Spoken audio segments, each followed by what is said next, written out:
Fantastic.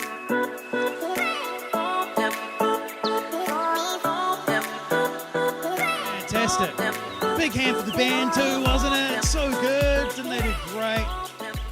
So, and a hi to those in the overflow room watching online. Stay tuned. You're going to love this. I've got a question for you up here on the screen. If you guys can't see, there's some speed signs. When you're driving around the country, you see these little digital signs, right? What's your first thought when you see a sign like that? Anyone? Slow down? Speed up? It depends on the speed that you're running at, right? And if you're a sinner like me, you think, what happens if I put my foot down? What evil things is it going to tell me? Does anyone else kind of do that? No, of course not. But the appropriate response is speed check, and that's the title of the message today. Normally when I drive a car, it's how fast can I go and not get a ticket. Anyone else kind of like that? I don't know if you've heard the saying, 8 you're great, 9 you're mine. Have you heard that? Like the speed officer. Apparently that's wrong. My daughter's doing her speed checks at the moment, like learner's license, and apparently there's a 5-kilometer grace over the speed limit before you get a ticket. But I've always thought 8 for some reason. I've always thought that's kind of legal. Because my maths isn't great, but I'm thinking if I go 8 over, then I'm going to get somewhere 8 minutes faster, and I'm all about doing things fast. But then there are people like my wife, and they have the 8 under grace. There are Sunday drivers amongst us, but not just on Sunday. They do it all week long. And I'm all good with 8 under, but if people are going well under that, I just reckon that's dangerous, man. I'm like tailgating you. And I'm like visually doing a bit of a protest, I'm saying things in the car that my kids shouldn't hear, and I really don't want the other car to hear also. Jazz, she's a very temperate driver. She's going to hit all of the corners at those marked speeds. You know how it says 45? She's going to do it at 45 or a little bit under. I'm like, honey, it's not against the law to do that at 60, that kind of deal. Well, at least that's what I think anyway. And she's just going to be casually driving under the speed limit often. According to this American National Motorist Association survey or report that was just done that I found, studies have shown, and clearly New Zealand does not read reports from America, studies have shown that those that are most likely to get into an accident are people that are going significantly slower than the speed limit. There's some guys and you're like nudging your wife and go, see, I told you, honey, Here's the United States stats for every 10 miles, that's 17 kilometers, let's say 20 kilometers per hour, that you travel under the speed limit, you are 6 times more likely to get into an accident. You cause accidents. Going slow is so dangerous that some states in America have put laws against going too slow. Get this, in the state of Minnesota, they call it the slow poke law. I love that. I wish we had that in New Zealand. And you get fined for being in the fast lane and going too slow. Don't worry, Jazz, if you go to Minnesota, it's okay, 5, 8 under is all right. You got to be 20 kilometers. If you're in the fast lane, all I'd say is maybe it's polite just to move, because there are people like me who want to go 5 over, Now, I want to talk to you not about cars today and going fast. And by the way, I don't get tickets. I haven't done for a few years because I've been on a boat. But anyway, I want to talk to you spiritually, practically for a moment. I believe there are speed correction signs that God has put in place for all of humanity. I believe we're created for a purpose. We're created for momentum, direction. We're created, every single one of us, for a different speed according to our giftings and our resources and our abilities. And we can either go too fast or we can go too slow. last year, I believe, just generally speaking, if I can make a gross generalization, I believe it was a slow year for many people, for businesses, for travel, the economy, trying to buy a house, ministry, church growth, people's spiritual, emotional well-being. There was like a heightened sense of depression and anxiety. There was a slowing down in people's lives. I used to be a pastor, and so I've got heaps of pastor friends, and one of them was staying with us with their family, with our family over the holiday season, and he was like, Josh, man, I haven't had a bad year like the one I've had in ministry. It's been so difficult. Like we've ministered together for like 25, 30 years. He's like, it has been so hard. And what's hard is people's opinions. They're like, and it's not like we're disagreeing over like the big things. It's the minor things.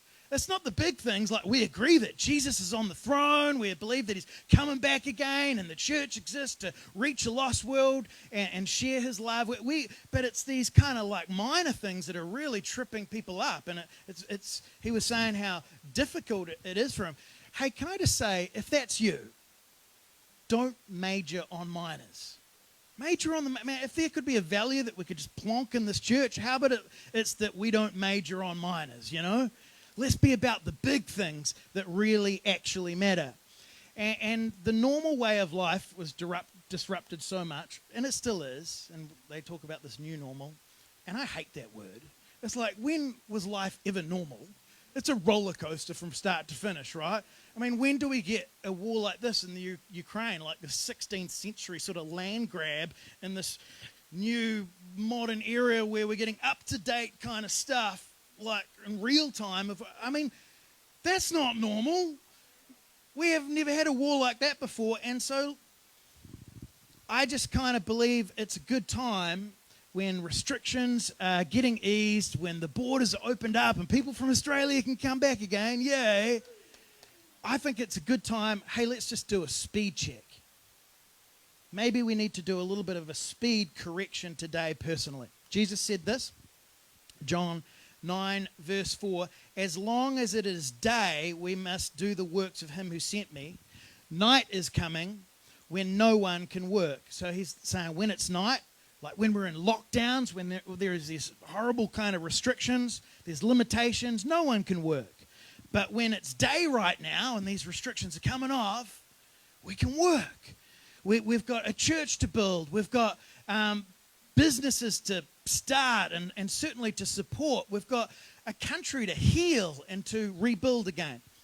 Let's go to 2 Samuel 11 verse 1. We're just going to kind of sit here for a moment, and I'm just going to read a lot of this. It's a scripture that you guys know really well, but it's really important. It's a story about someone who went too slow, and it really got him into trouble. Verse 11, it says, in the spring, at the time when kings go to war. Don't miss that. That's important. David sent Joab, that's the king's army commander, out with the king's men and the whole Israelite army. They destroyed the Amorites and besieged Rabbah. I think that's how you say that. I don't know. Doesn't matter. But David remained in Jerusalem. One evening, David got up from his bed and he walked around the roof of his palace. From the roof, he saw a woman bathing, and she was very beautiful. And David sent someone to find out about her. The man said, she is Bathsheba, the daughter of Eliam and the wife of Uriah the Hittite. And then David sent a messenger to him, and she came to him, and he slept with her, because he can do that. He's the king. And now she was purifying herself from her monthly uncleanliness. I don't know why. That's just gross. I don't know why I said that. Anyway, moving on. Then she went back home, and the woman conceived and sent word to David saying, I am pregnant. Boom, boom. You know, it's not good for David or her. Or Uriah, as we're going to find out. So David sent word to Joab, send me Uriah the Hittite. This is Bathsheba's husband, right, who's out at the battle. And Joab sent him to David, and when Uriah came to him, David asked him how Joab was, how the soldiers are going in the war. And then David said to Uriah, hey, go down to your house and wash your feet and sleep with your wife. That's what he was really saying. So Uriah left the palace, and a gift from the king was sent after him. But Uriah slept at the entrance to the palace with all his master's servant, and he didn't go down to his house. So plans, David's little evil plan is not working here. David told Uriah, David was told Uriah didn't go home. He asked Uriah, haven't you just come from a military campaign? Why didn't you go home? And Uriah said this to David, the ark and Israel and Judah are staying in tents, and my commander Joab and my Lord's men are camped in the open country. How could I go to my house to eat and drink and make love to my wife? As surely as you live, I will not do such a thing. He's like, man, they are so dedicated. They're all running at speed. I'm not going to take any pleasure knowing that the people, my comrades, are out there fighting a battle on my half, and I'm just going to kind of sort of chill out and make love to my wife. You can imagine just like David hearing this, right? He's like, oh my goodness, like in a time when I've lapsed in integrity more than I ever have. Here's a guy who's all about integrity, who's all about honor. And so what does David do? He tries to get the dude drunk. And even drunk Uriah has more integrity than sober, not up to speed David. So David makes it even worse. You know the story. He tells Uriah to head back to the war with a letter for his commander Joab. And in this letter to Joab, it says that Joab's to put Uriah on the front line and then pull back the troops so that Uriah, the wife of Bathsheba, will just get killed, murdered. And he does. Unbelievable. Unbelievable what's happening here. And then there's one of the most understated verses in all of the Bible. But the thing David had done displeased the Lord. I don't know why it needs an English accent, but no offense if you're English, but like you think? Displeased the Lord. A couple of things here. It was customary for kings to go out to battle in the springtime when there was heaps of grass growing so the horses could get fed, plenty of food for the guys, and when it wasn't freezing cold and they weren't freezing to death. The kings would go out with their armies and they would expand the kingdom. David's supposed to be out there advancing the kingdom, but David is traveling well below the posted speed limit that kings are meant to travel. And David's like, I can work from home, you know. I got an iPad and I'm going to zoom in to Joab. He's like palming off responsibilities all over the place. He's like, hey Joab, good to see you. He's still in his pajamas. It's 11 a.m. and he's sipping on his 5 o'clock wine already. Things are slipping for the dude. Here it's really good. All of this kind of stuff. You get the picture. He's meant to be out at battle fighting, but he hasn't even got his battle gear on. He's not doing what he's supposed to do, and he's bored. And in this moment, our spiritual enemy has big plans for a king that's bored. When David's getting chased by Saul earlier on, it's like, man, he's a person of integrity and things are hard, but he's so close to God. Later on, when he's fighting all of these battles, like, things are difficult for the dude, but man, he's a hero and he's close to God. He's a dude after God's own heart. But now he's on a Zoom call and he's bored and he's not running to the posted speed limit. He's traveling too slow. Proverbs 16, 27, 29, I love how the Living Bible puts this. It says, idle hands are the devil's workshop. Idle lips are his mouthpiece. I understand now why my dad, when I was 15, 14 years of age, in the school holidays, he'd put me to work on this gorse field down the Bowen Town. I mean, the hill was like this. And you would have thought it was a pandemic because I had to wear a mask because I get hay fever. I had a full boiler suit on because he was like, you need to work from the bottom to the top. And so he'd give me an axe, right? And they'd like fall on me and like all of this kind of stuff. But I'd do that, every day. He made me do it for like a week or something like that. It wasn't that bad. But one day I looked down and there was like a council dude And he had a weed eater with one of those like metal blades to cut down big thick things. I'm like, hey Dad, like weed eater, like let's buy one of those things. I'll get this whole field done really quickly. He's like, no son, the axe will do. You know, not because he's malicious or anything, but he just knew the importance of people using their hands, and he knew what a bored son would get up to if he didn't have something to do. And David should have been at war, and that led to adultery, which led to murder, which led to all of these consequences down the line for him. He was in the wrong place. Have you ever been in the wrong place and you've done something and you're like, man, if only I was where I should have been, then all of this stuff wouldn't have happened. I have.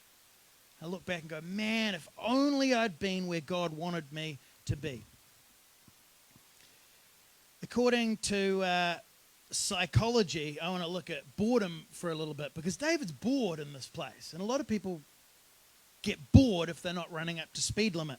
According to psychology, there's a couple of things that you need for boredom. The first thing is this: it's a reasonable level of psychological energy, believe it or not. Like if you're like, no, I don't care, I just can't be bothered. Like, that's not bored. You could probably just go to sleep. You can be relaxed and tired and not bored. But bored people have this psychological kind of energy. They're like, I feel like I need to do something. Should we do this? Should we do that? I'm in between projects. What do we do? And that kind of thing. And there's something sort of on the inside of you, this energy that's just going, hey, you're running well below the posted speed limit. You're a little bit bored. You need to do something. The other thing is bored people have trouble focusing their attention. I kind of alluded to it a second ago. We're sort of in between projects. And so I've been finding myself getting a little bit like, what do we do? And then on the weekend, on Saturday, we had a family day. And I was like, what are we going to do? And we talked for 2 hours about all the things that we could do. And it was like, I got so fed up with not making a decision. I was like, I'm just going to go upstairs and play PlayStation. This is ridiculous. We should be able to decide what we're going to do. And it's kind of like when you're bored and your attention's kind of all over the place, sometimes, have you ever had that feeling when you kind of do a lot of stuff, but you don't really do anything meaningful and significant because there's this underlying thing on the inside of you that's messing up your focus and attention because you're designed to run faster than this. There's something bigger for you. And you're all sort of all over the place. Another cause of boredom is when you don't have control. I'm in between projects. I'm waiting for a resource consent. I've sold my boat, but I'm waiting for some money to come in so that I can get into another project. And so I have no control over that. So I'm just like, I'm feeling a bit bored, God, And maybe there's something that's out of your control. Maybe you've got a goal for this thing, and so you're doing this class, but the teacher is just so boring. And you're like, oh, it's teacher. It's out of your control. Or maybe you have this big commute, and you're stuck in traffic all the time. And because the council is like, why did they do all these roadworks? And it's out of your control, and you're bored. And what happens is you start to dislike the objects of your boredom. You start to dislike travel. You start to dislike your class. That is your stepping stone to do what God's calling you to do. But you get bored. Many studies have proven that it's this boredom that can lead to drug addiction, alcohol addiction, depression, overeating, anxiety, fears, depression. It puts you at a greater risk of making a dumb mistake. And it even causes hero kings to fall. And so make no mistake, if you're not running at the pace that God intends, you can be in a dangerous place. We were made for a posted speed limit. Which, by the way, it's like, it's Sunday, come to church where I'll slap everyone around, It's not like that. But let me slap you around even more. Biblically, the posted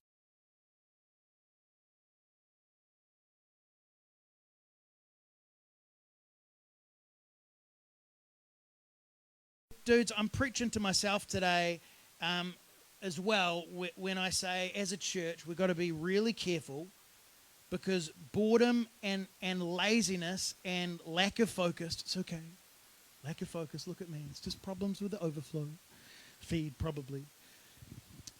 These sort of things can really loosen our values and our morals. And more importantly, you can miss what God wants to do with your life in the season if you're not running at the right speed limit. But Josh, you sound like a workaholic, It's not very balanced. Of course, there are people that run too fast, and you might need to slow down. Sometimes you need to go on a sabbatical, right?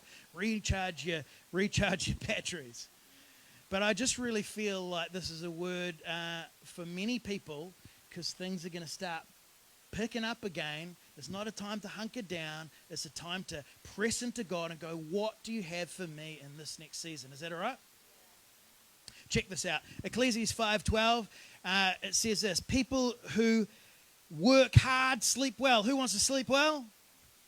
Whether they eat a little or much, I tend to find if I'm working really hard, I eat heaps. But the rich seldom get a good night's sleep. Is a secret here to sleeping well. Back in the day, the poor would do the physical work and the rich would do all of the brain work. Obviously, that's not the same today in our culture. But you got to jump into this biblical culture to get the little secret here. The scripture is giving an insight how to sleep well. It's basically just saying, do something physical. Man, do I sleep well after I do something physical?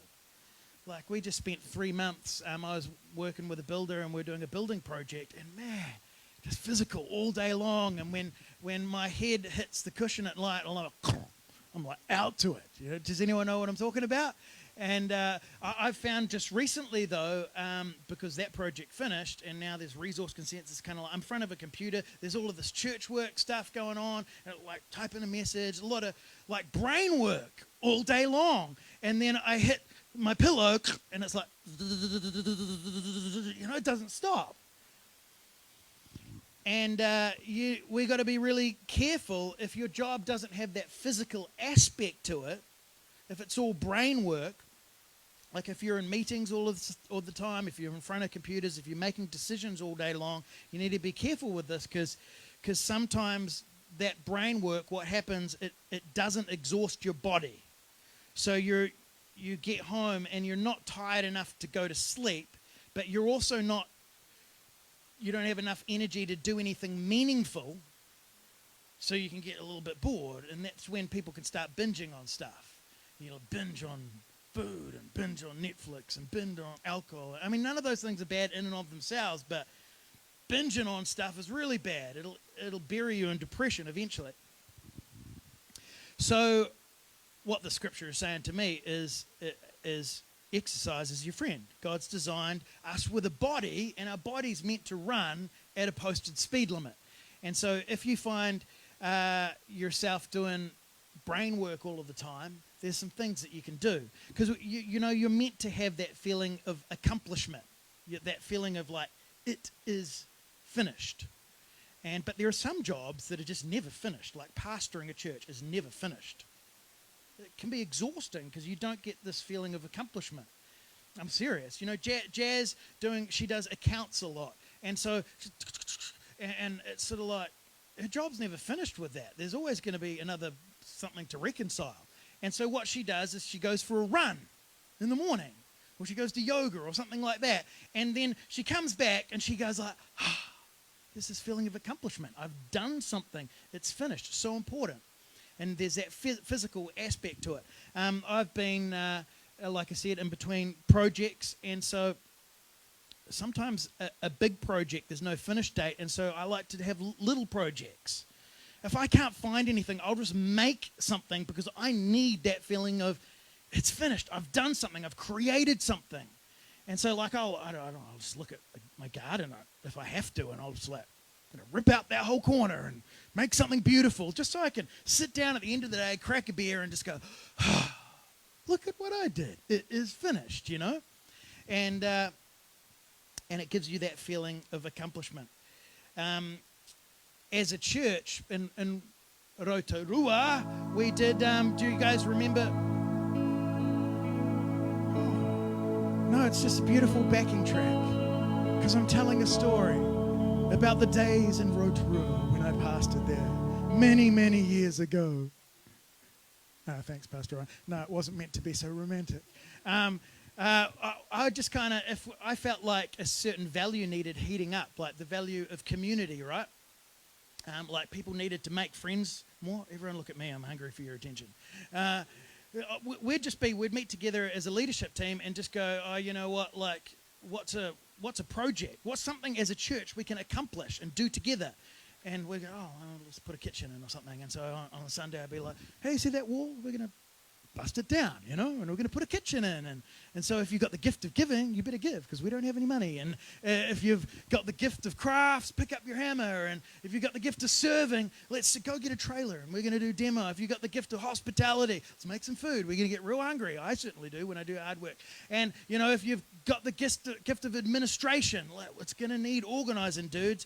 And there's something about when a church runs at speed and does a task, and you sit down at the end of it and go, wow, we did that. And there's this great feeling that comes from it, this momentum. So not only personally do we have a posted speed limit, but as a church, we have a posted speed limit. And Jesus held it up, great big sign, it's called the Great Commission. Held it up to the disciples. It's simply this. It says, go into all of the world and make disciples, baptizing them in the name of the Father, Son, and the Holy Spirit. Our posted speed limit as a church is nothing shy of that. It's to be fully maximized in our giftings and our resources, so as a church we can reach a community for Christ. Are we Christians? Are we a church? That's what we do, right? And so we run to that posted speed limit. I tell you, in my opinion, from experience, the most effective form of sharing Jesus and having people come to know God and growing a church, it's actually really simple. It's simple. You just represent Jesus excellently in what you do. And you don't represent Jesus by your little Christian coffee mug with a little scripture on it, sipping at your workplace. I mean, there's nothing wrong with that, but that's not how you do it. You don't slap in a fish sticker on a car. That's not how you represent Jesus. You don't represent Jesus by having a cross dangled around your neck. You would do much better representing Christ by putting the sign of the cross in what you do rather than have it dangle around your neck. And you do that by doing things excellently. So someone at your workplace, they might not even know that you're a Christian yet. That's okay. But you arrive early and you leave late, and you care about their lives. And so when they go through a difficult time, they'll just kind of come to you. And you've got good values, and you've got good ethics, and you're an ear to listen to, and all of those kinds of things. You're running at the posted speed limit. And then one day, I promise you, that person, they might not even know that you're a Christian. They'll come up to you and go, how come you did that thing when everyone else does this? Why is it you do this and do that, and you seem so nice? And you just go, you know what? Don't freak out. But I just believe in age-old Christian values, and I'm a Christian. I'm not a weird one, don't worry. And, I go to this cool church, and, hey, you'd probably really enjoy it too. Why don't you come along and check it out? You'll be surprised if you do that, if you live like that, the amount of people that'll rock along here and meet Christ. So, is this all right? I got heaps of friends that are not Christians, and I love them so much. And we're always talking about life. We're talking about values that I believe in, and we're having these great God chats all of the time. Not because I slap them over the head with the Bible, but I'm just trying to run like Jesus did to the posted speed limit, right? And Jesus, man, he was moving. He had people to meet. He had places to go to. Right through the Bible, God chooses people that are moving. They're not necessarily doing amazing things, but they're active and they've got some capacity. They're doing stuff. Moses is tending flocks. Joshua's walking around a city. Jacob's in prayer. Gideon's taking care of his family business. Elisha, he's plowing. Abraham's farming. Paul's this tent maker. Who does Jesus choose? Business people, like fishermen. A hated tax collector, poor dude. Like doctors, those kinds of people. They're workers. I'm almost done. Maybe can we have some keys and something? A bit of music would be awesome. But maybe you're here today or you're listening online and you're going, Josh, it's really kind of good. It's sort of interesting, practical, but it's not really spiritual enough for me. If that's you, can I just respectfully say this word? And I'm gonna run this race. I'm gonna be the best builder I can. I'm gonna be the best farmer, the best pastor, best teacher, accountant, granddad, grandmother, friend, volunteer, whatever it is. That is what God has called us to. Doesn't get any more spiritual than that. And maybe today you need to make a few little decisions. So I'm going to pray for people in just a moment who feel disconnected to God. But if you're here and you're a little disconnected from God's purposes and you're feeling like you're just a little bit under speed, as I pray for those people to come to know Jesus, would you just pray to Jesus? Would you just go, God, just reveal anything in me? Like, have him just sort of like poke around in there a little bit and just be honest with him. Go, is there something that I'm running a little slow on? And you might need to make a few goals, make a few decisions. I haven't talked about it, but some of you here today need to take a break. And maybe you need to slow down. But I feel the word today is, let's not run below the posted speed limit. Let's be really careful, because I feel like we're moving into a whole other season and God really wants to speak to people here today. Is that all right? Fantastic. Can I ask everyone, would you just stand to your feet? You can do that in the overflow room too, and at home, stand to your feet. And I'm just going to ask everyone, would you close your eyes and just be in prayer and just talk to God right now? I just want to ask you a question. If you're here in this auditorium today, or if you're listening online, if you don't know Jesus, I want to give you an opportunity to connect to him. Or maybe you're not certain of your salvation. You don't know, you're not sure if you're going to go to heaven. Well, you can be certain of that. And so you can pray that prayer, this prayer as well. Just pray this. Just pray, Dear Jesus. Everybody can pray that. Dear Jesus, I invite you into my life. Or pray this, God, I connect to you today again. Pray this, I want to follow you. I want you to be the boss. The Bible just talks about him being the Lord of your life. It just means he's the boss. God, I want to live for you. Just as every eye's closed, head bowed, if that's you, the Bible talks a lot about taking a step of faith. And if you've prayed that prayer, if you've really meant it, and met God for the first time or got reconnected to him, would you just lift up your hand really quickly to say, yeah, that was me today. Fantastic. That's great. Awesome stuff. A few hands going up. And those that are online and those here, I just encourage you to talk to someone today about the decision that you've made in your heart. Fantastic. Hey, you guys can open your eyes. You know what? We're all going to hit lunch. You guys going to hit lunch? Talk to someone. Have a chat to someone, your friends, your family, and go, man, here's one thing that stood out to me today. This is one thing that I'm going to do and implement into my life. Cool. Thank you so much for coming to church. Thanks, Pastor Ryan and Emma. I'll just wrap it up, eh? And, no, did you want to say something? Yeah, come on up here. Yeah, of course he does. Come put your hands together for Josh. What a great word. So good. And I was just standing here thinking, oh my gosh, this is so amazing how God's woven this together. Just such a great sort of setup for the series we're going to jump in next week called I'm In. And a time when so many people are kind of going, I'm out, and kind of getting distracted and all the things that are going on in our world and the changes. A lot of people are sort of laying things down. And like Josh, you're kind of putting the brakes on and slowing down. And some of us need to do that from time to time. But we have a purpose, amen? like Josh reminded us of this morning. And so we're going to be unfolding this over the coming weeks on how we get some clarity on what God has called us to, and then begin to just fly towards that. Amen. And, instead of just trying to throw the brakes on and kind of, in the season, sort of laying things down, we're going to be a people who say, you know what, God, I'm in. God, you're still moving. You're still doing stuff. You put me here on this planet for a purpose, whether it's a business, a relationship, my family, whatever it is you've called me to. God, I'm in. And so make sure you're here next week for that. But what a great message. Can we have the prayer ministry team come on out too? Just want to make the invitation to anyone who wants prayer. You're going through something right now. You just want prayer for anything. You just want more of God. Or maybe something Josh said just sparked something in your heart. You're going, hey, I'd like some more prayer about this. Maybe it's clarity about your purpose. These guys would love to pray for you, prophesy over you. But the tea and coffee is going to be open.